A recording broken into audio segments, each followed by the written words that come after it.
नमस्कार। आज हम ऐसे मुद्दे पर बात करने जा रहे हैं जहां पर टैंक नहीं बल्कि टैरिफ को हथियार बनाया जा रहा है। आप समझ ही गए होंगे मैं किन की बात कर रही हूं। और जहां एक द्वीप ने पूरी दुनिया की राजनीति को हिला दिया है, वहां पर डेनमार्क और ग्रीनलैंड की सड़कों पर लोग ऐसे क्यों उतर रहे हैं, हम सुन रहे हैं, चर्चा में निरंतर बना हुआ है। अमेरिकी राष्ट्रपति डोनाल्ड ट्रंप ग्रीनलैंड को लेकर इतना आक्रामक आखिरकार क्यों हो गए हैं, और कैसे एक छोटा सा आर्कटिक द्वीप नाटो, यूरोप और वैश्विक शक्ति संतुलन का केंद्र बन गया है। तो आज के इस लेक्चर में हम समझेंगे ग्रीनलैंड का रणनीतिक महत्व, ट्रंप की टैरिफ कूटनीति और आत्मनिर्णय बनाम महाशक्ति राजनीति की असली लड़ाई। तो ध्यान से सुनेंगे, क्योंकि ये सिर्फ आप आज की खबर को नहीं पढ़ेंगे बल्कि भविष्य की राजनीति के संकेत को भी यहाँ पर समझने का प्रयास करेंगे। अच्छा, मैं फ़ोन क्यों उठाया मैं बता देती हूँ, क्योंकि आपको पढ़ाने से जस्ट पहले बस मैं आ रही थी लेक्चर शूट करने, तो मैंने देखा कि इसमें डोनाल्ड ट्रंप ने क्या कहा है। अभी लेटेस्ट बिल्कुल न्यूज़ है कि डेनमार्क, नॉर्वे, स्वीडन और फ्रांस, जर्मनी, ब्रिटेन, नीदरलैंड और फिनलैंड से अमेरिका आने वाले सामान पर, जो कि अभी हम पढ़ेंगे, 1 फरवरी से, कमिंग 1 फरवरी, 1 फरवरी से 10% टैरिफ लगाया जाएगा। जून से ये बढ़कर 25% हो जाएगा ये टैरिफ, और ये टैरिफ तब तक जारी रहेगा जब तक ग्रीनलैंड को लेकर कोई समझौता नहीं हो जाता है। ये मैंने स्टार्टिंग में ही क्यों बताया, क्योंकि एक भूमिका आप समझ पाएंगे कि आखिरकार हम क्या पढ़ने वाले हैं। और बिल्कुल ताजी ताजी खबर होती है ना, उसका मज़ा ही कुछ और होता है। तो इसीलिए मैंने सोचा क्यों ना लेक्चर शुरू करने से पहले एक जो है ब्रीफ दे दिया जाए। तो फिलहाल के लिए नमस्कार, आदाब, सत श्री अकाल। मेरा नाम शिल्पी है और देवघर आईएएस एकेडमी में आप सबका फिर से एक बार स्वागत है। शुरू करें, चलो शुरू करते हैं। तो यहाँ पर हम काफ़ी चीज़ों को आज देखेंगे। और एक चीज़ और बता दूँ, हमारे प्लेटफॉर्म पर देवघर आईएएस एकेडमी का जो ये यूट्यूब चैनल है, इस पर ऑलरेडी जियो पॉलिटिक्स के कई सारे टॉपिक्स कवर किए जा चुके हैं। तो जो अभी मैं ग्रीनलैंड वाला ये मुद्दा पढ़ा रही हूँ, इसको कई दिन पहले मैं कवर कर चुकी हूँ, जिसमें हमने बताया कि आखिरकार ग्रीनलैंड इतना इंपॉर्टेंट क्यों है सामरिक रूप से। तो वो भी ज़रूर देख लीजिएगा, और ये भी देखिएगा तो आप कनेक्ट बहुत अच्छा कर पाएंगे, है ना। तो यहाँ पर हम आगे बढ़े अपने लेक्चर्स में और उन लेक्चर्स को समझें। इससे पहले मैं आपको बता दूँ, अभी जो मकर संक्रांति पड़ी थी ना, उस पर आप सभी के लिए एक ऑफर लाया गया है, जिसमें फाउंडेशन कोर्स, जो हमारा ऑनलाइन कोर्स है, उसकी फीस 40,000 रुपये है। और इकोनॉमिक मॉड्यूल और सीसेट कॉम्बो का जो प्राइस हमने पहले 3,000 रुपये रखा था, उसको मात्र कम करके हमने जो है 2,000 रुपये में रख दिया है। ठीक है, इससे संबंधित कोई और इन्फॉर्मेशन चाहिए तो आपकी स्क्रीन पर स्क्रॉल हो रही होगी। Contact details 9162500508। इसके बाद एक और प्रोग्राम था जिसको हमने झारखंड स्टेट स्पेसिफिक पेपर 2 को हम पहले 999 में कोर्स दिया करते थे, लेकिन हमने इस समय के बाद से इसको जो देना शुरू किया है 799 रुपीज़ ओनली। तो अभी तक आपने इन दोनों मॉड्यूल्स में इनरोल नहीं कराया, आपको लगता है कि आपको इससे पढ़कर आपकी पढ़ाई बेहतर हो जाएगी, तो प्लीज़ इसे ज्वाइन करें। द रीज़न, क्योंकि क्यों आप फिर फालतू में 999 वेस्ट करेंगे, 799 में है, अभी ले लेंगे तो कुछ फ़ायदा ही होगा। देखिए, बूंद बूंद से घड़ा भरता है, राइट। तो अगर ले लेंगे तो इतने कम पैसों में 3,000 का 2,000 में वो मॉड्यूल मिल जाएगा। तो मुझे लगता है स्मार्टनेस दिखाइए और देरी मत करिए, क्योंकि कभी भी ऑफर खत्म हो सकता है। ठीक है, फिलहाल हम शुरू करते हैं आज के अपने टॉपिक को। जैसा कि मैंने कहा कि क्या सिचुएशन जो है अभी बनी हुई है। ट्रंप का टैरिफ का जो ऐलान है, उसने सबको, पूरे विश्व को हिला दिया है। और टैरिफ को लेके जो हमेशा ट्रंप, मुझे लगता है कि वो अपने जीवन में सांस कम और टैरिफ ज़्यादा लेते हैं तो उस चीज़ को समझते हैं। तो ट्रंप ने अपने सोशल मीडिया, जिसमें ट्रुथ सोशल पर एक टैरिफ लगाने की घोषणा की है, और जो भी रिलेटिव देश है उन पर आरोप लगाया है, ऐसा डोनाल्ड ट्रंप ने, कि ये देश बहुत खतरनाक खेल खेल रहे हैं, ऐसा ट्रंप ने कहा है बाकी देशों के लिए, जिनके नाम मैंने भी लिए हैं। हमारे ग्रह की सुरक्षा, संरक्षा, अस्तित्व पर दाव इनका है, पूरा दांव पेश लगा रहे हैं, जैसे डेनमार्क हो गए, ग्रीनलैंड हो गए, ठीक है, जो भी मैंने अभी नाम लिए, नॉर्वे वगैरह। तो ऐसा डोनाल्ड ट्रंप का कहना है कि ये सब एक जो है बाज की नज़र अमेरिका पे बनाए हुए, ये तो सब हम भी जानते हैं। ऐसा क्यों कहा है। प्रस्तावित टैरिफ योजना एक जो लाए हैं, उन्होंने कहा कि अमेरिका को बेचने वाले जो भी सामान हैं उन पर 10% टैरिफ लग रहे थे, ठीक है, लेकिन जून से ये बढ़कर 25% हो जाएंगे, जो भी चीज़ें अमेरिका को निर्यात की जा रही हैं। यहाँ पर समझिए, ठीक है। Propose tariff plan 10% tariff on good exported to the United States to be increase 25% from the June. Why, ऐसा क्यों कहा, क्योंकि the tariff will remain in force until an agreement is reach to fully purchase Greenland. आप इसको कितना स्पष्टता से बताया बताया गया फुल्ली परचेज्ड ग्रीनलैंड, मतलब किसी शहर को खरीदने की मालिकाना हक की बात कर रहे हैं डोनाल्ड ट्रंप। तो कह रहे हैं जब तक ऐसा नहीं हो जाता तब तक हम कंटिन्यू 25% जो भी चीज़ें बेची जाएंगी अमेरिका को उस पर टैरिफ लगाएंगे।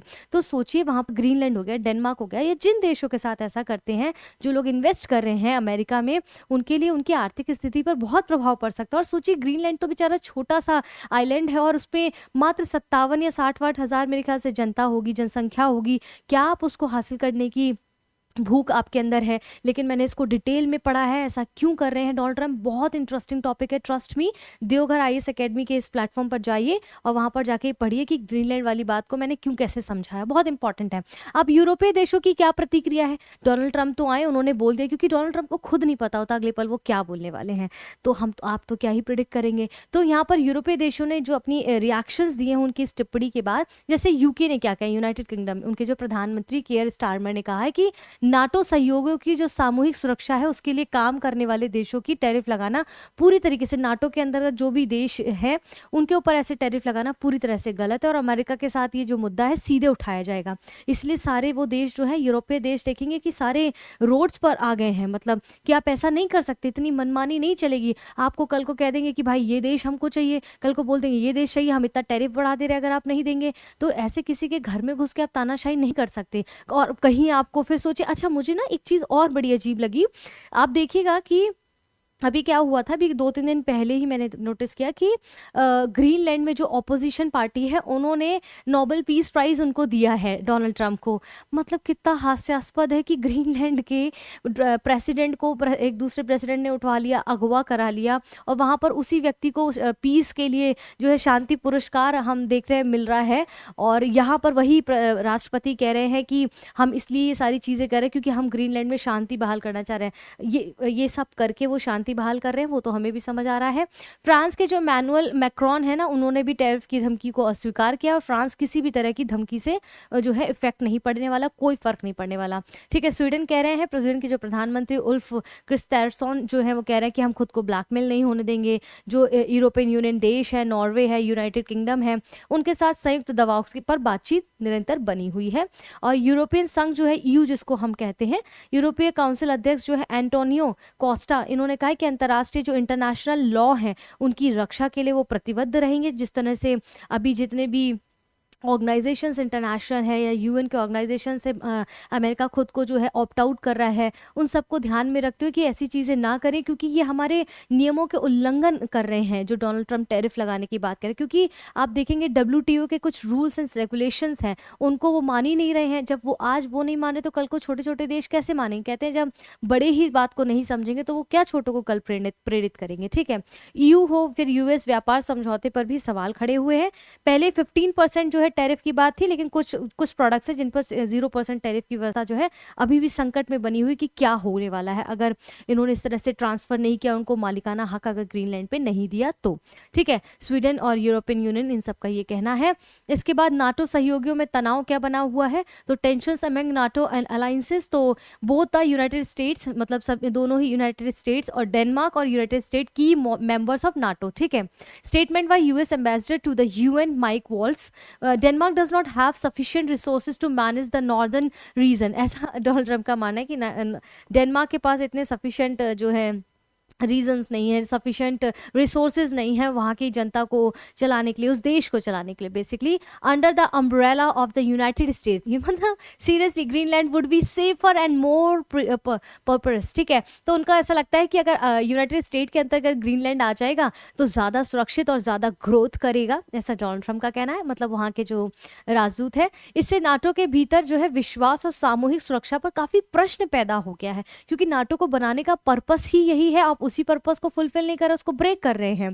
ठीक है, ग्रीनलैंड का जो सामरिक और आर्थिक महत्व के क्यों इतना इंपॉर्टेंट ग्रीनलैंड है, क्योंकि ग्रीनलैंड जो है ना, अभी क्या हो रहा है, जो क्लाइमेट चेंज हो रहा है, ग्लोबल वार्मिंग हो रही है, जो इतनी हीट वेव्स आ रहे हैं, उससे क्या हो रहा है, ग्लेशियर्स पिघल रहे हैं, और ग्लेशियर्स पिघलने से क्या हो रहा है, जो खनिज तत्व वहाँ थे, रेयर अर्थ्स वगैरह थे ग्रीनलैंड में, वो आसानी से अब मिल सकते हैं, उनको ज़्यादा हाथ पैर नहीं मारना पड़ेगा। तो अमेरिका को लगता है कि भाई इससे पहले रशिया और चाइना अपनी दावेदारी कर दे, हम ही मालिकाना हक कर दे जमा दे उस पर, तो यही चीज़ है कि आबादी भी कम है लेकिन खनिज संसाधनों से काफ़ी समृद्ध और परिपक्व है वो देश ग्रीनलैंड। ये नॉर्थ अमेरिका और आर्कटिक के बीच की स्थिति आप देखेंगे तो मिसाइल चेतावनी प्रणाली, आर्कटिक क्षेत्र में जहाज़ों की निगरानी, कहते हैं ना कि जिसका रेयर अर्थ पर कब्जा हो जाएगा वो शक्तिशाली हो जाएगा पूरा देश। ठीक है, इसी कारण अमेरिका इसे अपनी राष्ट्रीय सुरक्षा से जुड़ा मानता है, क्योंकि डोनाल्ड ट्रंप का पूरा मुद्दा, पूरा फोकस है कि किस प्रकार से वो अमेरिका को समृद्ध बनाए, इस प्रकार से ग्लोबल वार्मिंग बढ़ा के और अपने देशवासियों को जो है ग्रीनलैंड तोहफे में दे दें। ठीक है, तो इस तरह की परिस्थितियां बनी हुई हैं अभी जियोपॉलिटिक्स में। ठीक है, तो हमने इस चीज़ को समझा। इसके बाद है डेनमार्क और ग्रीनलैंड में जन विरोध क्या है। अब भाई लोग क्या विरोध कर रहे हैं, ये तो चलो लीडर्स की बात रही, जनप्रतिनिधित्व की बात रही, वहाँ के लोकलिटीज का क्या कहना है, वहाँ के नागरिकों का क्या कहना है। तो 85% जो ग्रीनलैंड के निवासी हैं वो अमेरिका में शामिल होने के बिल्कुल खिलाफ है। कोपेनहेग और नूक में जो रैलियां निकल रही हैं, नारे लग रहे हैं कि ग्रीनलैंड बिकाऊ नहीं है, ग्रीनलैंड वासियों के लिए है, मतलब Greenland is not for sale. ठीक है, ग्रीनलैंड के जो प्रधानमंत्री है जेम्स फॉर्डेरिक और नेल्सन भी प्रदर्शन में आए हैं, और जो सिटीजन्स के जो ऑर्गेनाइजेशंस हैं, संगठन हैं, उनकी मांग है कि आत्मनिर्णय के अधिकार की बात कर रहे हैं, डेनिश साम्राज्य की सॉवरेनिटी का सम्मान किया जाए। यहाँ पर ही गुहार लगा रहे हैं अमेरिका से। ठीक है, बेसिकली कंक्लूजन क्या है कि ये विवाद केवल ग्रीनलैंड तक सीमित नहीं है, ये जुड़ा है संप्रभुता बनाम शक्ति राजनीति से, जो कि हम देख रहे हैं वर्सेस डोनाल्ड ट्रंप, नाटो की सामूहिक सुरक्षा से, वैश्विक ये आपका देखें ग्लोबल ट्रेड हो या फिर टैरिफ युद्ध की बात हो। ताज़ा टैरिफ ऐलान ने अमेरिका यूरोप का जो रिलेशन है उसमें नई आपात स्थिति पैदा कर दी है। भविष्य में कूटनीतिक टकराव की संभावनाएं बढ़ रही हैं। आपको ये परिस्थितियां क्या लगता है, ये कैसे वर्ल्ड वॉर 3, ये ना अब ये कोल्ड वॉर वाली स्थिति नहीं रह गई है, जब बंदूकों का इस्तेमाल होने लगा, कूटनीति का इस्तेमाल होने लगा, इस प्रकार से षड्यंत्रों का, टैरिफ रूपी चीज़ों का जो इस्तेमाल होने लगा, सिर्फ कोल्ड वॉर नहीं रह गया, ये वर्ल्ड वॉर 3 की परिस्थितियां पैदा कर रहे हैं। मुझे तो ऐसा लगता है क्योंकि एक व्यक्ति का जो निर्णय है कितने सारे देश के लोगों को हिलाकर रख दिया है। तो डोनाल्ड ट्रंप इस 2026 में एक अलग ही मोड में निकल कर आए, हालांकि उनका मोड तो पहले भी, तूफान से पहले की जो शांति थी वो हमें पता ही चल गई थी। तो फिलहाल के लिए ये टॉपिक आपको देवघर आईएएस एकेडमी के इस प्लेटफॉर्म पर पढ़ाए जा रहे हैं बेहद इंपॉर्टेंट है। क्यों ऐसा कह रही हूँ, क्योंकि आने वाली परीक्षा, चाहे आप स्टेट पीसीएस को दे रहे हो, चाहे यूपीएससी को दे रहे हो, चाहे किसी भी भाषा में आप इस परीक्षा को दे रहे हो, दोनों के लिए बहुत महत्वपूर्ण है। प्रीलिम्स हो चाहे मेंस हो, एक कॉन्सेप्ट अगर आपका रेडी होगा तो आप एग्जाम में अच्छा कर पाएंगे। तो फिलहाल के लिए आई होप आपको ये टॉपिक समझ आया होगा।